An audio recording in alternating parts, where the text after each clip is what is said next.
Hello, everyone, and welcome to Dreamleapers Inspiration. I'm your host, Harriet Cole. Very honored to be with you today on Martin Luther King Jr. Day. This is a day that we celebrate the greatness of Martin Luther King, the life that he lived, the inspiration that he gave to all of us. And I mean, his inspiration is bigger than life, isn't it? It has lasted for so many years, so many decades after his passing. And his memory lives on because he was a man of principle. He was a man who lived, took a step each day knowing that he was standing in harm's way, knowing that danger was all around him, knowing that our world really wanted to annihilate him and ultimately did in a way, but not not even close to what they thought.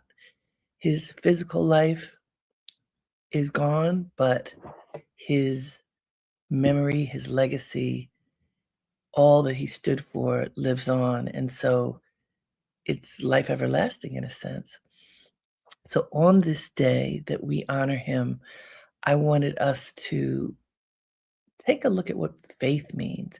It was a fascinating experience going through Martin Luther King Jr. quotes to see what might resonate, and so many things resonate. He was prolific in his thinking and writing and speaking. There are lots of things to contemplate.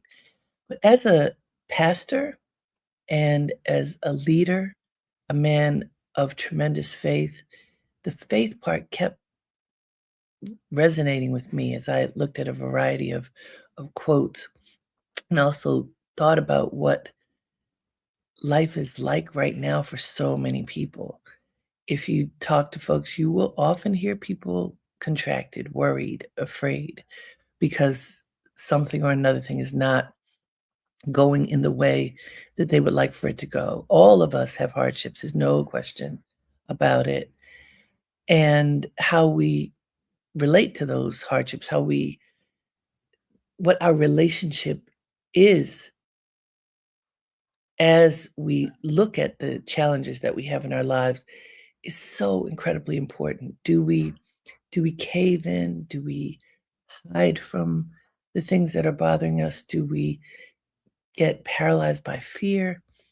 Or do we stand up, stand strong, uh, have faith that things are going to be okay?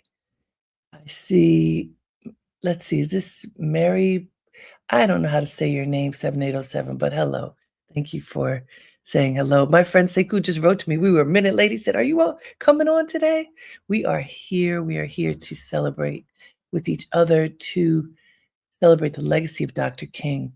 And we're going to be talking about faith and the meaning of faith and what it means to have faith, regardless of what is going on in our lives.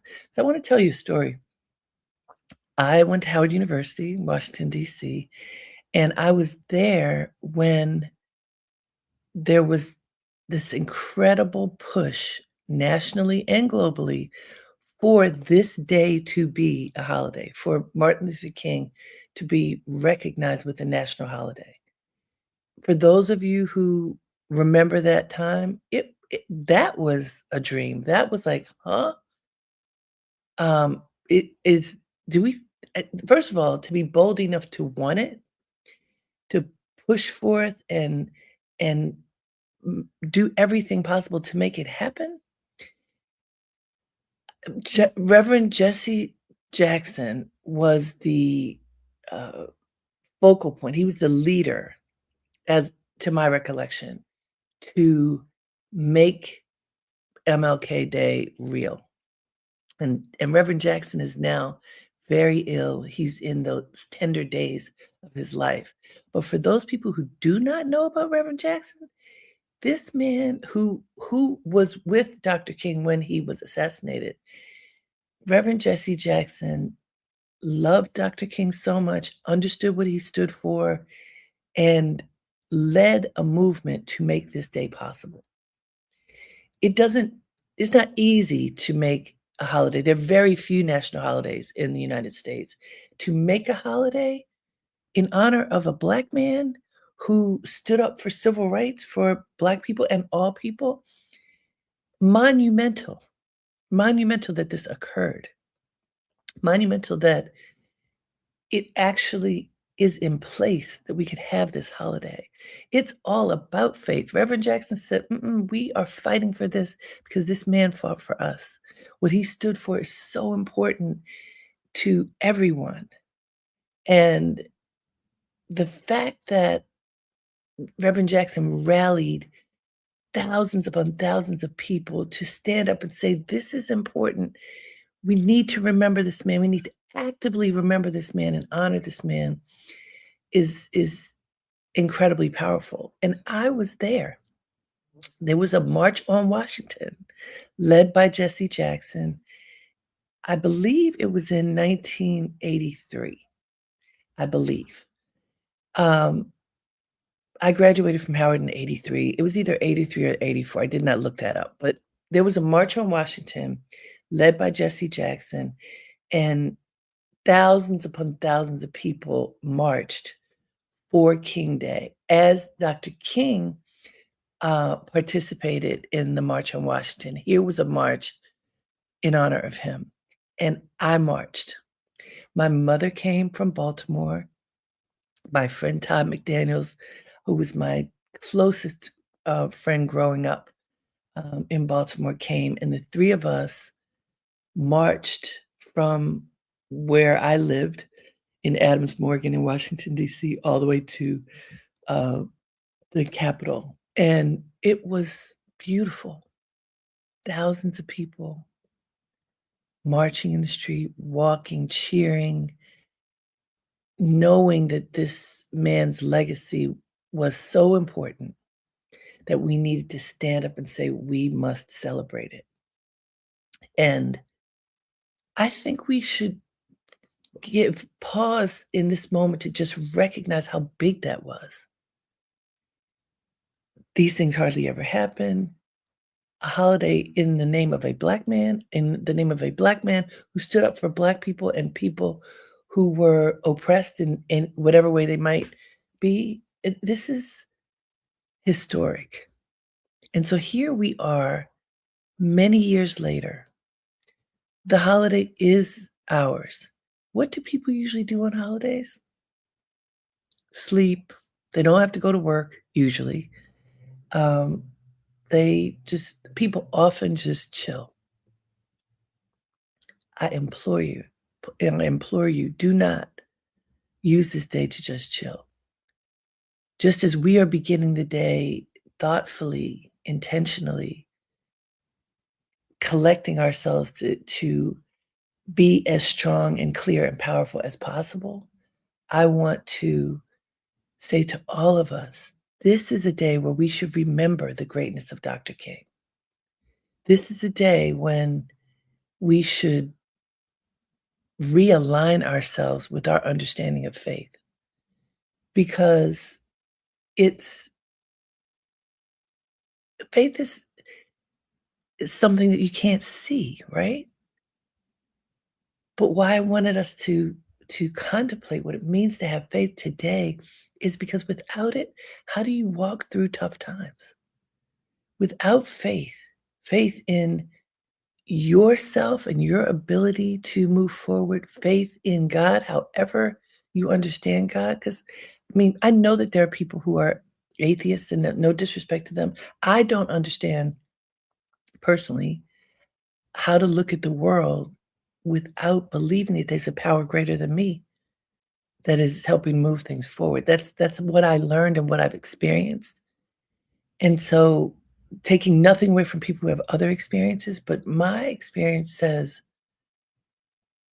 that there's something greater that keeps holding us, hugging us, pushing us, heralding us, letting us know it's okay. We are going to be good. We are going to be great.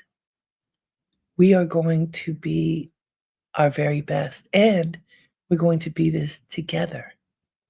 So, Fallon, let's take a look at, and let me just say thank you to all the people who are writing in right now. I love hearing from you, Laura Vanderbeek. Hello, dear one. Claude Pierre, Hayden, Kimberly. I see many Teresa. Was that Teresa? Many of you writing in to say hello. If you want to, write and tell us where you are, because I know we are often all over the place.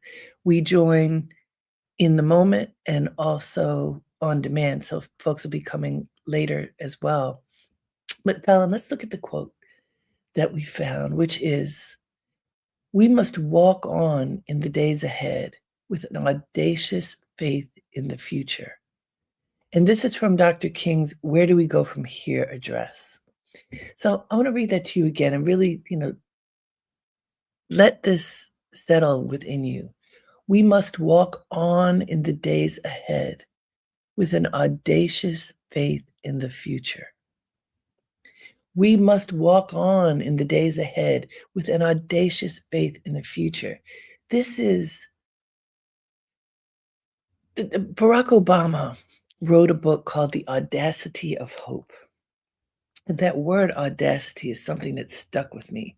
And I looked it up. Let me tell you what the definition of audacious: showing a willingness to take surprisingly bold risks. Hear this? Showing a willingness to take surprisingly bold risks. So Dr. King says we must walk on in the days ahead with an audacious faith in the future, a bold faith in the future, that the future is going to be great, that what is ahead is going to be better, that we can help to make things better, that our thoughts, our words, our deeds can make the world that much sweeter. We have the power within ourselves and within our convening as a community to make tomorrow better. We must walk on in the days ahead with an audacious faith in the future, with a bold faith in the future. So I want to ask you, do you feel like today, in this moment, in this day, do you feel that you look at the future as something that you can claim, that you can help to create, something that you have the ability to improve, that walking in faith, you and the divine and us together with each other can make life better, sweeter? Do you believe that? We sometimes are so stuck in whatever is going on in our world that it is hard to even imagine how to pull our feet out of the quicksand of what is next. That that feeling of being stuck, a feeling of sinking, like, "Oh man, what am I going to do? How can I get past this moment? This moment is so heavy. How can I rise up?" Dr. King has another quote about the fact that darkness cannot eliminate darkness. Only light can eliminate darkness. And some of you may know, you can take the quote down, Fallon. Some of you may know that my message for my my holiday greeting for the end of the year, transitioning into the new year, was to choose the light. And Fallon, my art director and producer, made this beautiful card, that out of darkness, there's all these lights. If you have it, Fallon, maybe you can show it. But I was thinking about that this morning when I was contemplating this particular message, because it is a choice.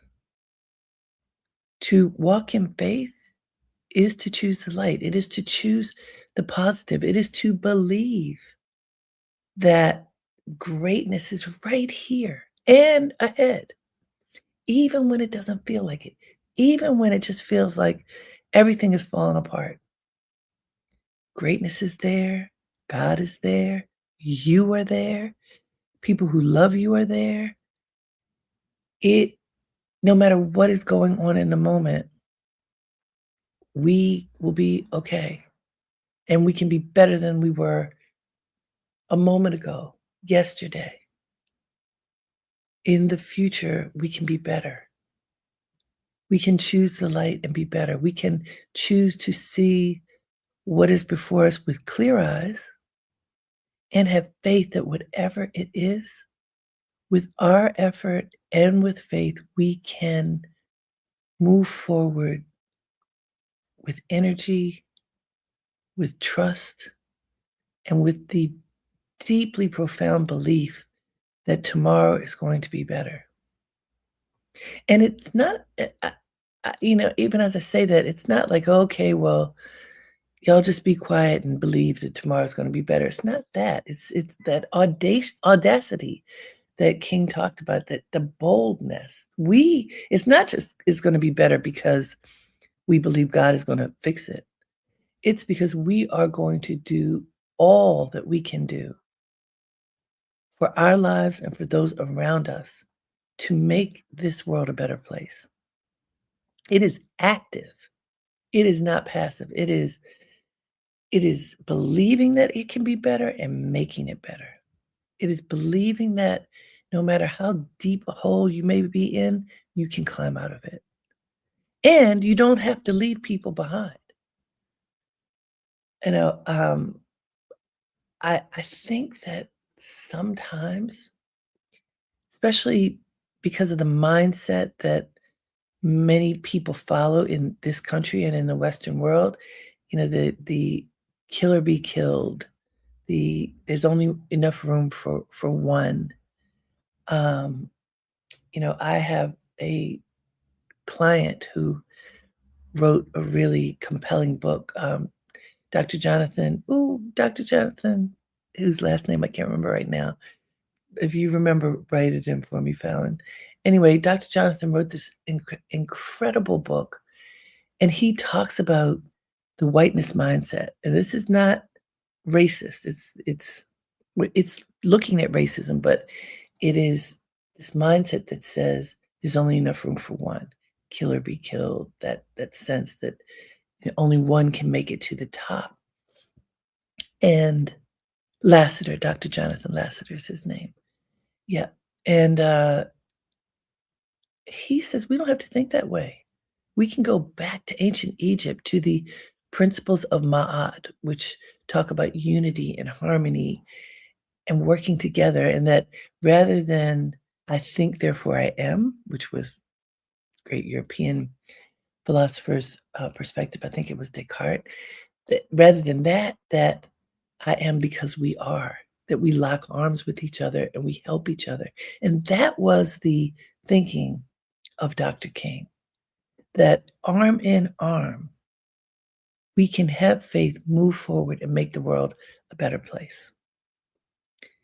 Arm in arm, we can, like faith comes up like a crescendo, and it is audacious, it is bold, it is powerful, it is bigger than the negativity.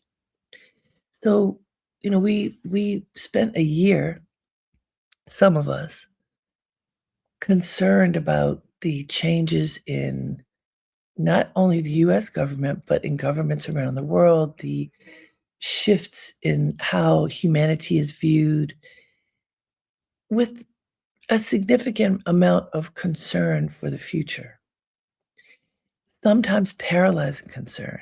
If you listen to yourself and possibly listen to others who have expressed the feeling like it's the end of the world, like in my uh, spiritual path, they refer to this time as Kali Yuga. It's like the beginning of the end. Well, we've been in the beginning of the end for a long time, and you look in all spiritual texts, and you will see mention of this notion of the beginning of the end, and how bad things get when you're nearing that point, do you give in? Do you give up when things seem really bad? Do you give up and say, "Whatever, maybe it's not" do we get numbed, anesthetized to behaviors that are unacceptable because they happen so often? You think about when people talk about abusive relationships, one of the things is when a partner or someone in your world is constantly berating you, saying negative things, calling you names, speaking about you in a diminished way so that they look upon you as less than. They talk about you in that way. The mindset is like that. What happens? You start believing it. When groups of people are referred to in a negative way, in a diminished way, well, they aren't as good as we are. We are the dominant ones. We are the ones who get to have whatever it is. People start believing that. And yet, if you look into your heart, into the purity of your heart, like Dr. King did, and look at who people are, who is humanity? Why are we judging each other based on things that don't make any sense? Why are we believing that we are better than anyone? Why aren't we equally wonderful and worthy? That is what Dr. King was trying to get people to understand. We all deserve happiness. We all deserve opportunity. We all deserve equal pay. Look, if you study him, it was when he started talking about economics and fair pay and that his life came to an end. But we do all deserve to be treated fairly. We do all deserve to have the best and to share the best with each other. Do you believe that? If you believe that, and also if you believe that there is enough in the world for all of us, that the sense of lack that so many people feel is not real. Now, I'm sure somebody say, "What do you mean by that?" Well, there is enough in the world for everyone, but some are hoarding, taking, and not allowing for the plenty of the world to be shared. But we can share with each other. I think about the Black community. Uh, hey, Paul. Paul, good to see you. I think about the Black community and I think about our families, especially people who, working class people who didn't have much. I think about my grandmother, who I talk about all the time. I named my daughter for her. Carrie Freeland was her name. She lived to be 101, and she was a domestic worker for her whole life. She was a maid, a lady in waiting. She was born in 1889, so they had different names for it. But she primarily worked for wealthy white folks, taking care of them up until a number of them died. She lived so long. Her husband, my grandfather, was a porter. He a doorman. Neither of them made much money at all. But there always was room at the table for anybody who needed a plate of food. And I'm sure if you think about your families, and this is not just the Black community, I'm just speaking from my own experience, but many families who were working class or, not making a lot of money were incredibly generous to everyone. The people with the least were often the most generous. It seems ironic, but if you look across the world, that seems to be true. I've done a lot of traveling. I've been to places where people that their houses have dirt floors. They will offer you a plate of food without skipping a beat. That sense of generosity and sharing is something that's part of human nature that if you need, I share. That there doesn't have to be a lack. Maybe I get one less bite, but you get a bite too. This is something that Dr. King taught, that there's enough for everyone and that all of us should be able to stand and walk and live in dignity, arm in arm with each other. So, what does that mean for us today? Whatever is going on in your life, whatever is troubling you, don't let it take you down. Have faith. Be audacious. Have the boldness of belief that you can walk through this. And on the other side, something greater is there. But you have to walk through and live through and work through whatever is going on in your life. And I can tell you from personal experience, sometimes it doesn't feel like you can. I can say for me, sometimes it has felt like, oh, I don't know. I don't know how I'm going to make it. The list of things is so long and I haven't figured it out. If you're honest with yourself, some of you, that may be true for you too. I don't know.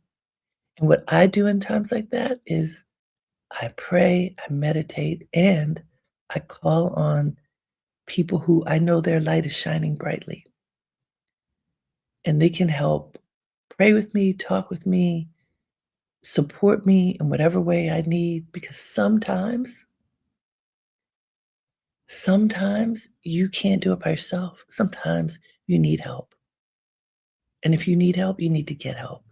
But that sense of locking arms that Dr. King literally did, we have pictures of him locking arms with people walking across the Edmund Pettus Bridge, for example, but not just there, all over. Locking arms with your loved ones. Please do not think that you have to be alone. If you're going through something and you need help, reach out and ask for help. If you're feeling fragile, if you're feeling less than, if you're feeling needy, reach out to someone. Do not allow your world to get so narrow that it's you alone in the darkness giving up. Dr. King said, no, have faith, have the audacity to walk boldly into the future, believing, trusting that things are going to get better. Even as he sacrificed his life, things have gotten better. Things are better than they were when people were being lynched every 5 seconds. There's still stuff going on, absolutely, but things are better.